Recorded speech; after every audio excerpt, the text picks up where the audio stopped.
राष्ट्रपति, उपराष्ट्रपति, लोकसभा अध्यक्ष और प्रधानमंत्री और अन्य गणमान्य विभूतियां केंद्रीय कक्ष की ओर जाती हुई। आप देख सकते हैं संसद टीवी पर ये लाइव तस्वीरें। राष्ट्रपति और प्रधानमंत्री आपको टेलीविजन स्क्रीन पर नजर आ रहे होंगे। लोकसभा अध्यक्ष भी वहां पर उपस्थित और उपराष्ट्रपति जगदीप धनखड़ भी। 11 महीने कट कर रहा है। आज करोड़ों देशवासी संविधान की प्रस्तावना का पाठ कर देश को आगे बढ़ाने का संकल्प लेंगे। माननीय प्रधानमंत्री जी की प्रेरणा से वर्ष 2015 में हमने 26 नवंबर को संविधान दिवस के रूप में मनाने का ऐतिहासिक निर्णय लिया था।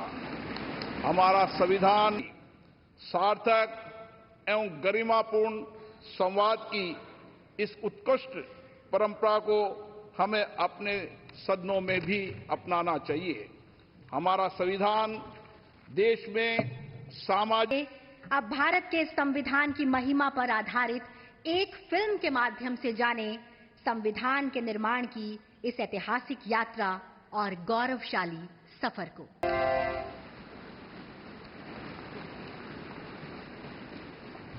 और अब मेरा विनम्र आग्रह है भारत के माननीय उपराष्ट्रपति जी और राज्यसभा के सभापति श्री जगदीप धनखड़ जी से कि आप विशिष्ट सभा को संबोधित करें।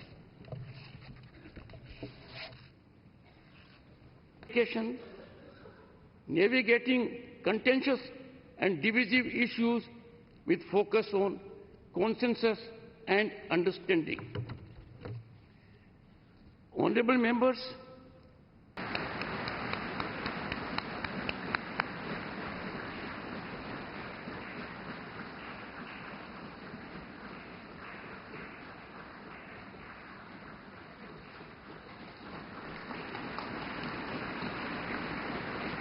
अनुरोध कि हमारे संविधान की ऐतिहासिक यात्रा और उसकी गौरवशाली विरासत को चिरस्थायी करने के लिए आज एक विशेष डाक टिकट का विमोचन करने की कृपा करें।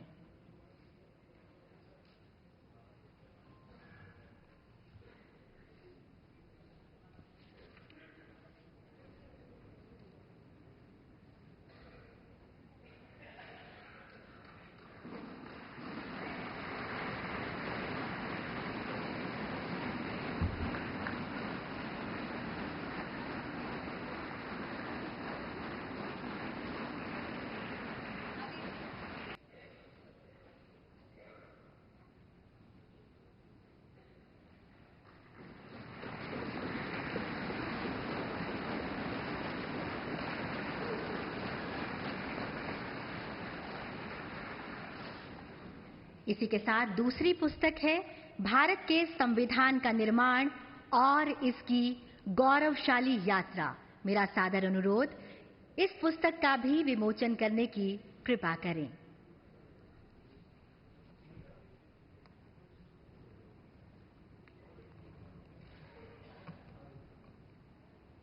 ये अंगीकार होने की 75वीं वर्षगांठ पर अब संस्कृत में भी उपलब्ध भारत का संविधान।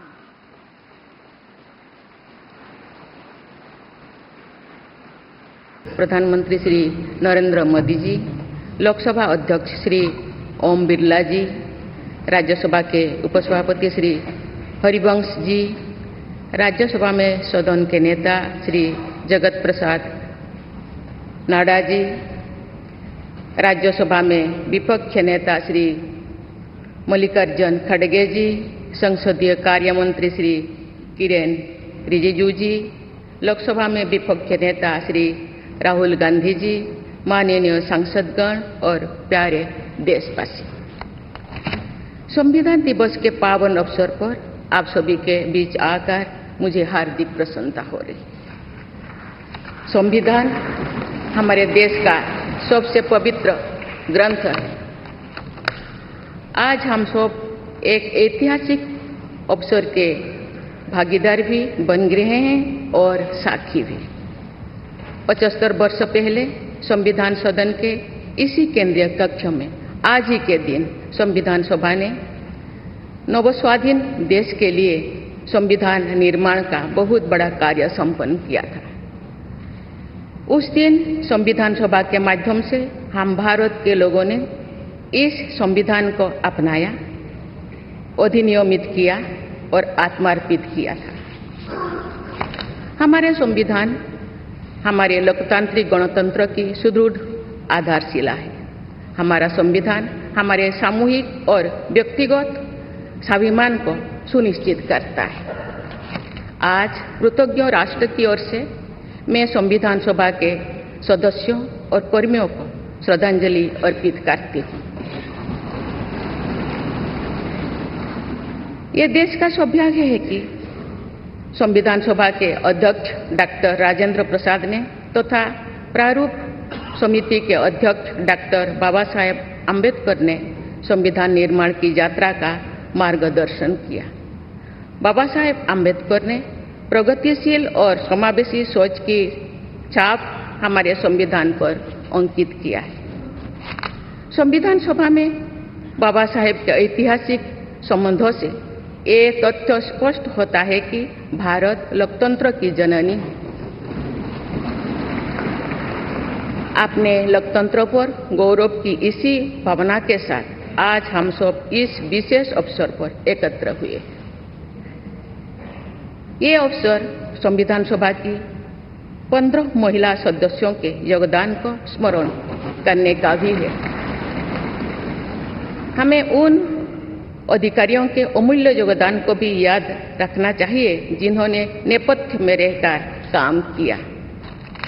उनकी कार्यनिष्ठा ने संविधान निर्माण की प्रक्रिया को सुचारू रूप से आगे बढ़ाया। उनमें प्रमुख भूमिका श्री B.N. राव की थी, जो संविधान सभा के संवैधानिक सलाहकार थे। मैं संविधान सभा के सचिव श्री H.B.R. अंगगर, संयुक्त सचिव श्री S.N. मुखर्जी और उप सचिव श्री जुगल किशोर खन्ना को भी उल्लेख करना चाहूंगी। माननीय सांसदगण, स्वतंत्रता के 75 वर्ष पूर्ण होने पर मैं सभी देशवासियों ने आज़ादी का अमृत महोत्सव मनाया। आगामी 26 जनवरी को हम अपने गणतंत्र की 75वें वर्षगांठ मनाएंगे। इस तरह के समारोह हमें अब तक की यात्रा का अवलोकन करने और आगे की यात्रा की बेहतर योजना बनाने के अवसर प्रदान करते हैं। ऐसे समारोह हमारी एकता को मजबूत बताने की तथा ये दर्शाते हैं कि राष्ट्रीय लक्ष्यों को प्राप्त करने के प्रयासों में हम सब एक साथ हैं।